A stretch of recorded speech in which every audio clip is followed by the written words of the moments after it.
आप देख रहे हैं मिलिट्री समरी चैनल। इस वीडियो में हम बात करेंगे रूस यूक्रेन युद्ध के बारे में। जितनी भी ताजा तरीन खबरें निकल कर आ पाई हैं बीते 24 घंटे में, इस वीडियो में हम देखने की कोशिश करेंगे। खेरसौन से लेकर और ऊपर सुम्मी तक क्या कुछ बीता है, ये सब कुछ हम देखने की कोशिश करते हैं। सबसे पहले देखते हैं एनर्दोगार के आसपास, जहां पर जापोरिजिया न्यूक्लियर पावर प्लांट स्थित है। यहाँ पर टेम्पररी सीज फायर इस न्यूक्लियर पावर प्लांट के इलाके के आसपास देखने को मिलता है। अभी तक तो ये जो सीज फायर है ये काम कर रहा है और चल रहा है। आगे कितनी देर तक ये चलता रहेगा इसके अनुमान अभी लगा पाना थोड़ा सा मुश्किल है।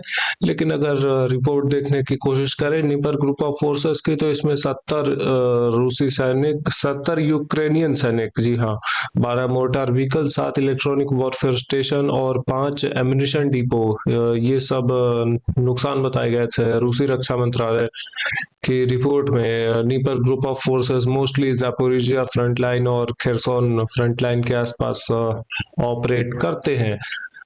दूसरी तरफ वॉस्टॉक ग्रुप ऑफ फोर्सेस के एरिया में देखें तो एक छोटा सा इलाका देखने को मिलता है हमें। वोपचे नाम से ये जो गांव है, ये पूरी तरीके से रूसी सेना के नियंत्रण में, कंट्रोल में, या कहें ऑक्यूपेशन में आ चुका है। इस बात के वीडियो सबूत भी निकल कर आ चुके हैं, जो कि मैं लोड करके दिखाने की कोशिश कर रहा हूँ। थोड़ा सा इसको स्पीड को और बढ़ाते हैं और फुल स्क्रीन पर इसको देखने की कोशिश करते हैं। ज्यादातर ड्रोन स्ट्राइक्स ही हमें देखने को मिलती हैं इस वीडियो में, जिसके आधार पर ये जो एक बदलाव है ये देखने को मिला है। बीते कुछ दिनों में अगर बात करूं मैं, बीते 1-2 महीनों में, तो ये जो फ्रंट लाइन है वोस्टो ग्रुप ऑफ फोर्सेस की एरिया ऑफ रिस्पॉन्सिबिलिटी में नीचे पोलतावका तक की मैं बात कर रहा हूँ। ये जो इलाका है पोलतावका शहर, ओकोटिचने, या ऐसा कुछ करके जो भी नाम है, इस इलाके से लेकर उत्तर के छोर तक, यहाँ उत्तर के छोर तक, इवानिवका गांव तक, ये जो फ्रंट लाइन है इसमें यूक्रेनियन डिफेंस काफी तेजी से कोलैप्स होता हुआ दिखाई दिया है बीते 1-2 महीने में। इसका रीजन ये भी है कि इस इलाके में हमेशा से इतने ज्यादा फोर्टिफिकेशंस, ट्रेंचेस, बंकर्स एटसेट्रा का निर्माण कभी हुआ ही नहीं था। यूक्रेनियन सेना को ऐसा कभी लगता नहीं था कि साउथ डॉनबास का जो एरिया है ये पूरी तरीके से रूसी सेना अपने कंट्रोल में ले पाएगी। लेकिन ऐसा हुआ, युद्ध चलते चलते ये चीजें देखने को मिल जाती हैं। Unit of the Vostok group of forces, Vostok group of forces की एरिया ऑफ रिस्पॉन्सिबिलिटी में 285 यूक्रेनियन सैनिकों के नुकसान देखने को मिले थे। ये मारे जाने वाले सैनिक और घायल सैनिक दोनों को जोड़ दें। और कुछ और नुकसान, 3 armoured fighting vehicle, 14 motor vehicle, ये सब रूसी रक्षा मंत्रालय के द्वारा ये दिए गए हैं। यूक्रेनियन रक्षा मंत्रालय के द्वारा जो रिपोर्ट्स दी जाती हैं वो जमीनी स्तर पर अगर बात करें तो इतना ज्यादा एक्यूरेट दिखाई नहीं देती। और दूसरी तरफ रूसी नुकसानों को काउंट करने के लिए कोई रिलायबल रिसोर्स काउंट भी नहीं कर सकते। इतना आसान है नहीं ऐसा रिसोर्स मिलना जिसके आधार पर रूसी सेना के नुकसानों को मैप किया जा सके। लेकिन इसके लिए खैर हम और किसी वीडियो में बेहतर तरीके से चर्चा करेंगे। एक छोटा सा इलाका मैंने आपको दिखाया, ये मिर्नोग्राड शहर का ही था, जहां पर रूसी सफलता देखने को मिलती है। और उत्तरी छोर में ये जो 2 छोटे इलाके, दो क्या, तीन इलाके एक्चुअली आप देख रहे हैं, लाल इलाके, ये सब आ चुके हैं रूसी सेना के नियंत्रण में। ये चीजें देखने को मिलती है। यहाँ पर मिर्नोग्राड शहर के आसपास यूक्रेनियन सेना एनसर्कल्ड भी है।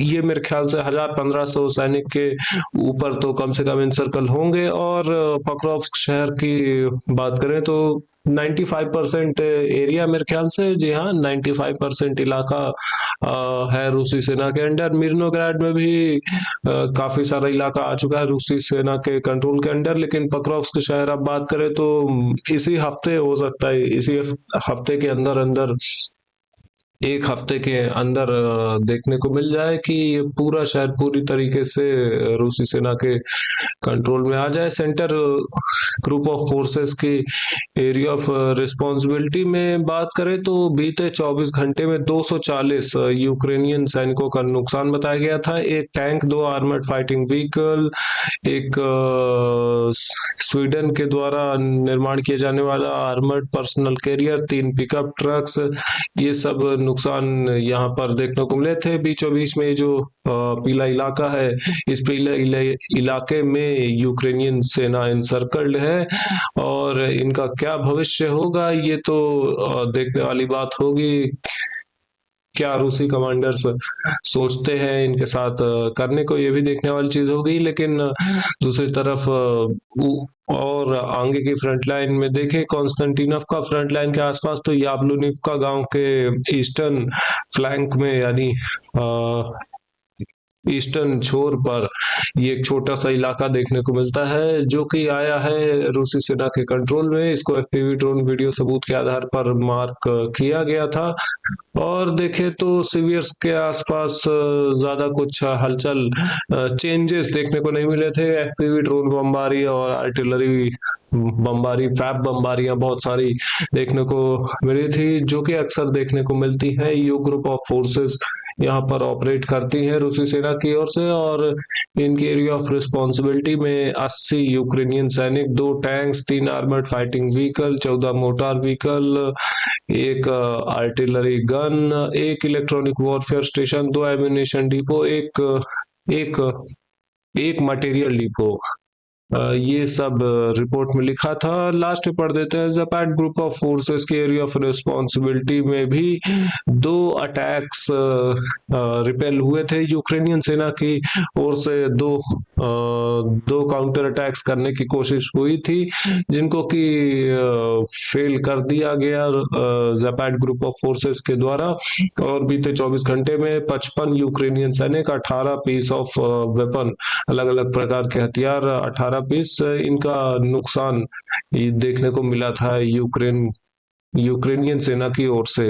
कुपियांस्क शहर की बात करें तो कुपियांस्क शहर ज्यादातर आ चुका है रूसी सेना के कंट्रोल में। यहाँ पर भी अब बहुत कम इलाका है, मेरे ख्याल से 5-10% इलाका होगा जो कि अभी शायद जहाँ पर यूक्रेनियन सेना मौजूद हो। और बहुत सारी यूक्रेनियन सेना फंसी भी हुई है यहाँ पर। बीचों बीच से ऑस्कोल नदी, ये जो निकलती है उत्तरी छोर से, मैं इस नदी की बात कर रहा हूँ, उत्तर से नीचे की ओर आ रही है। इस नदी के कारण ईस्टर्न फ्लैंक में जितने भी जो पीले इलाके हैं, जो जंगल के इलाके हैं, यहाँ जो यूक्रेनियन सैनिक मौजूद है, इनके लिए भी सिक्योरिटी की सिचुएशन बहुत अच्छी है नहीं। बाकी उत्तरी छोर में बात करें तो नॉर्थ ग्रुप ऑफ फोर्सेस के एरिया ऑफ रिस्पॉन्सिबिलिटी में कुछ खास ज्यादा देखने को मिला नहीं था मेरे ख्याल से। इनकी रिपोर्ट में खोज रहा हूँ, शायद रिपोर्ट यहाँ पर है, जी हाँ, वोवचांस्क शहर के आसपास है नॉर्थ ग्रुप ऑफ फोर्सेस की रिपोर्ट। इसमें 195 यूक्रेनियन सैनिकों का जिक्र है। और भी कुछ नुकसान है छोटे मोटे। वोवचांस्क शहर का ज्यादातर भाग ऑलरेडी रूसी सेना के कंट्रोल में है। और बात करते हैं पूरे यूक्रेन में रूस के ड्रोन और मिसाइल हमले देखने को मिले थे aftermath of the night strike on Chernihiv region के आसपास भी यूक्रेनियन सेना के ठिकाने या फिर इनके लिए काम करने वाली इंडस्ट्रीज, एनर्जी फैसिलिटीज, इन पर ऑयल फैसिलिटीज, इन सब पर हमले हुए थे।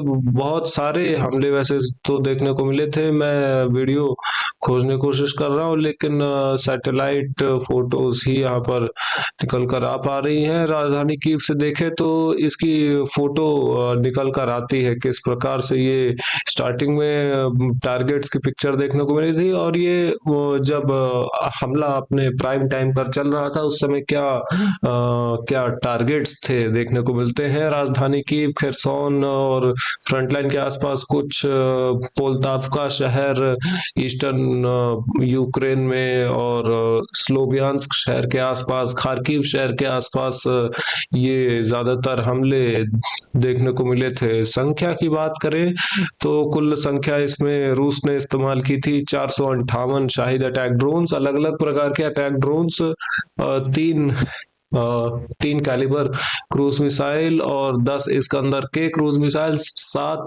किंजल हाइपरसोनिक मिसाइल्स का भी उपयोग हुआ था। 25 की संख्या में इस्कंदर एम मिसाइल्स, ये बैलिस्टिक मिसाइल होती है लॉन्ग रेंज, इनका भी इस्तेमाल हुआ था। यूक्रेन की एयर डिफेंस सिस्टम वैसे रूसी जो ड्रोन्स होते हैं उनसे तो ठीक ठाक निपट लेते हैं, और क्रूज मिसाइल्स के लिए भी थोड़ी बहुत चर्चा संभव हो सकती है, मे बी। लेकिन अगर बात करें इस तरह की मिसाइल्स की तो किंजल हाइपरसोनिक मिसाइल,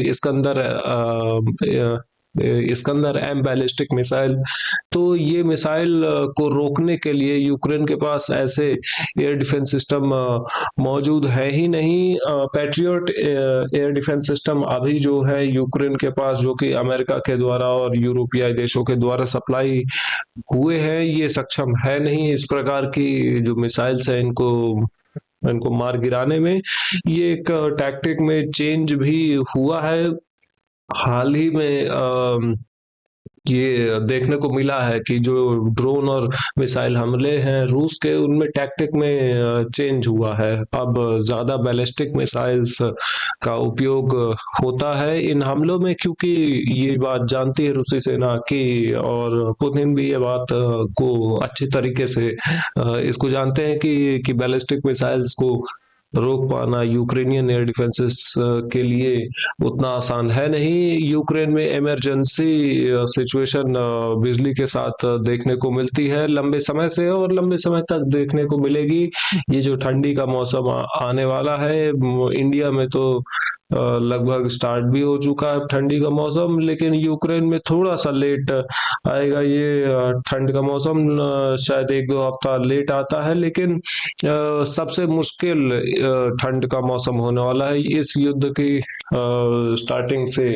अगर बात करें तो 22, 23, 24, 25 ये चौथा ठंडी का सीजन, और सबसे मुश्किल ये देखने को मिलेगा। और 1-2 रिपोर्ट्स की बात करें तो यहाँ पर इतना ज्यादा कुछ खास है नहीं। राजधानी मॉस्को से देखने की कोशिश अगर हम करें तो फंडिंग फॉर फाइटर्स, यहाँ पर भी ज्यादा कुछ खास देखने को मिलता नहीं है।